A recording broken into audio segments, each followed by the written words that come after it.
wanted to share a little bit of feedback that I got from a free Facebook group that I ran from January through February. Initially, it was going to be a 3 week thing, ended up being 8 weeks because lockdown got extended and it was something I could do to help. So, three pieces of feedback that I was getting that were pretty common across the board that I think will help you guys with your own health and fitness and nutrition. Okay, the first one is the power of small habits.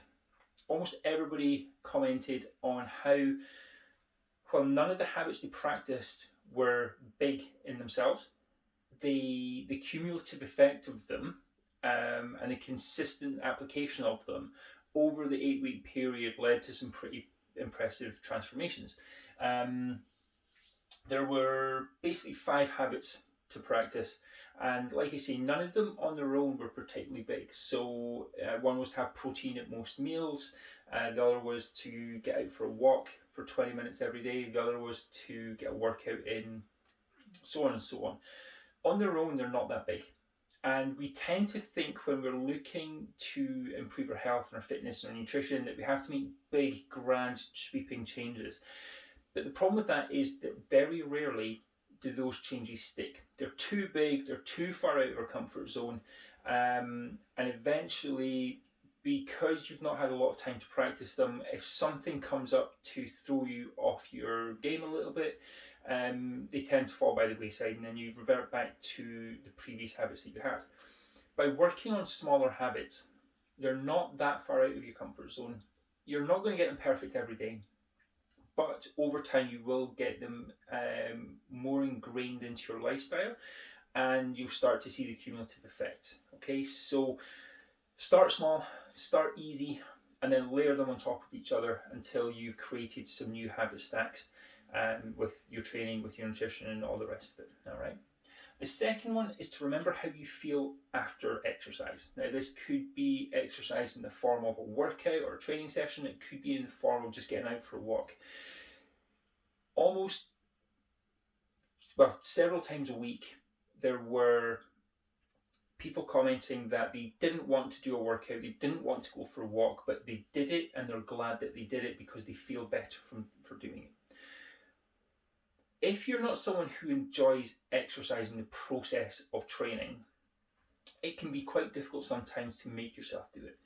However, if you always think about how you feel after training, and the vast majority of people after a training session, after a walk, tend to feel better.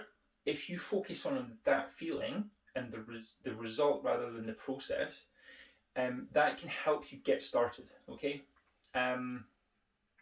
It's not often that I say to focus on the outcome rather than the process, but if you don't honestly enjoy training or walking or all the rest of it, focus on what you're going to feel afterwards and focus on the benefits that you're going to start to notice. Okay, you're going to notice that you're getting a little bit stronger, so things are easier. You're a little bit fitter, so things are easier. You're moving with less pain, so things are easier. And the changes are gradual, so you don't always notice them, but eventually you'll notice that you've climbed a set of stairs that used to tire you out and you didn't stop at the top to catch your breath. Or you're getting in and out of the car without pain. These are the little things that you focus on to keep you going when your motivation is feeling a little bit low. And the third one, and this was really helpful for a lot of people, is that when the guys in the group were posting their accountability posts in the evenings, they weren't shy about saying that they'd had a bad day, that they hadn't had protein in that day, they hadn't been out for their walk, they hadn't made time for themselves or gotten a workout in. And it was good for other people to see that because it makes you realize that you're not the only one having a bad day. But the other powerful thing about it is that the check sheet that we used to mark off the habits allowed them to see that if they got back on track the next day, they maybe had one day where they didn't get protein in every meal, but they got 6 out of the 7 days done. Similarly with getting out for a walk, they maybe miss 1 or 2 days, but they get the rest of them done. And your results are based on the average of what you do over a long period of time. So 1 day of missed workouts, or not getting your nutrition 100% perfect, or not getting all the sleep that you need, is not going to completely derail your progress.